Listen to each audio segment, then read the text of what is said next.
आज हम अध्ययन करेंगे न्याय युक्ति और पद। न्याय युक्ति और पद क्या है, इसके बारे में हम अच्छी तरह से अध्ययन करेंगे। व्यवहित अनुमान जो होता है वो न्याय युक्ति कहलाता है। इसे हम निगमन भी कह सकते हैं या निगमन भी कहा जाता है। न्याय युक्ति का मतलब ये है कि इसमें दो आधार वाक्यों की सहायता से एक निष्कर्ष का प्रतिपादन किया जाता है। होता क्या है, इसमें दो आधार वाक्य होते हैं और एक निष्कर्ष का प्रतिपादन किया जाता है।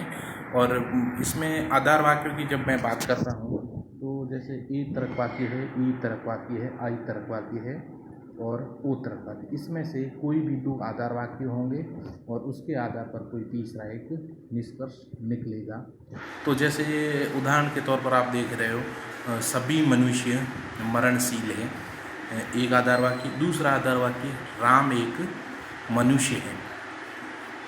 इस आधार पर हमने जो निष्कर्ष निकाला है ये है कि राम मरणशील है, इसलिए राम मरणशील। जैसे सभी मनुष्य मरणशील है, सभी मनुष्य मरणशील है और राम भी एक मनुष्य है, तो निष्कर्ष क्या निकला, राम भी मरणशील होगा।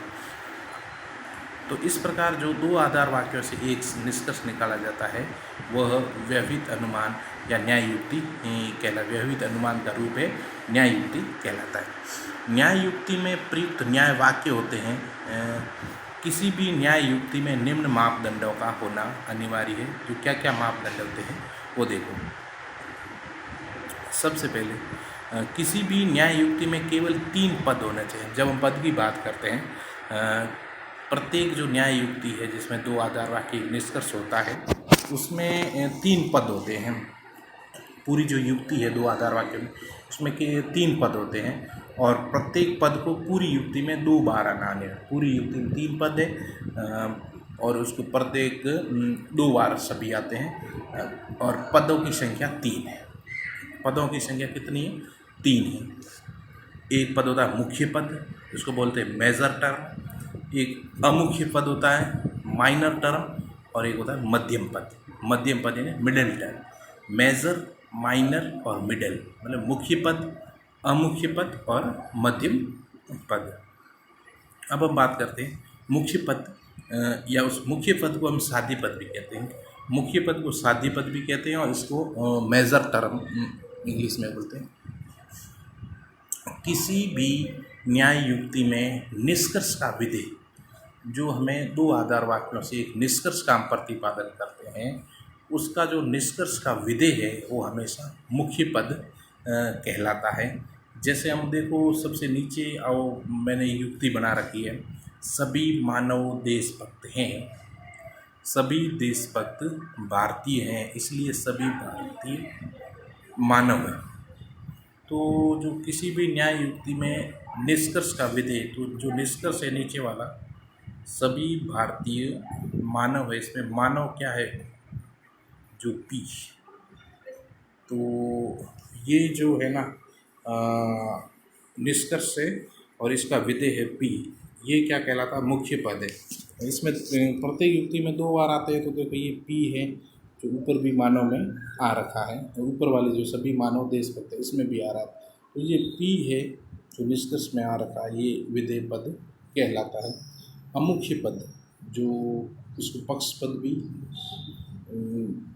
बोलते हैं, ये माइनर टर्म है। इसमें जो निष्कर्ष का उद्देश्य सब्जेक्ट हमेशा अमुख्य पद कहलाता है। जैसे भारतीय, इसमें एस है तो ये क्या कहलाता है, अमुख्य पद कहलाता है। इसको माइनर टर्म भी कहलाते हैं। तो जो अमुख्य पद भी एक निष्कर्ष में होता है और ये जो दूसरा आधार वाक्य है इसमें होता है एस, और जो विधेय है पी मानव और उधर ऊपर आधार वाक्य में होता है। अब हम बात करते हैं तीसरे पद की, मध्यम पद की। मध्यम पद की जब बात करते हैं, मिडिल टर्म, इसका संबंध केवल आधार वाक्यों से होता है। केवल आधार वाक्यों से होता है। यह केवल आधार वाक्य, जो 2 आधार वाक्य हैं ऊपर वाले, उसी में होता है। यह दोनों आधार वाक्य में, इसका निष्कर्ष में कभी भी प्रयोग नहीं होता। जो आधार वाक्य में केवल प्रयोग होता है, निष्कर्ष में प्रयोग नहीं होता। जैसे हम बात करते हैं इसमें एम देशभक्त और देशभक्त जो एम है वो मध्यम पद है, वो देखो आपको निष्कर्ष में कहीं भी नहीं है, लेकिन दोनों आधार वाक्य में पाया जाता है। तो ये इस प्रकार हम बात करते हैं। तो किसी भी युक्ति जो न्याय युक्ति होती है उसमें पदों की संख्या 3 होती है, मुख्य पद या साध्य पद, अमुख्य पद या पक्ष पद, और तीसरा मध्यम पद। और मुख्य पद की स्थिति एक तो निष्कर्ष में होती है और एक आधार वाक्य में होगी, और उसी पर अमुख्य पद की भी एक निष्कर्ष में होगी और एक आधार वाक्य में होगी। मध्यम पद की वजह से दोनों आधार वाक्य में निष्कर्ष में कभी प्रयोग नहीं होता है। तो इस प्रकार हम क्या है आधार वाक्य, क्या निष्कर्ष, न्याय युक्ति क्या है, प्रत्येक न्याय युक्ति में कितने पद होते हैं, इसकी हमें आज जानकारी है।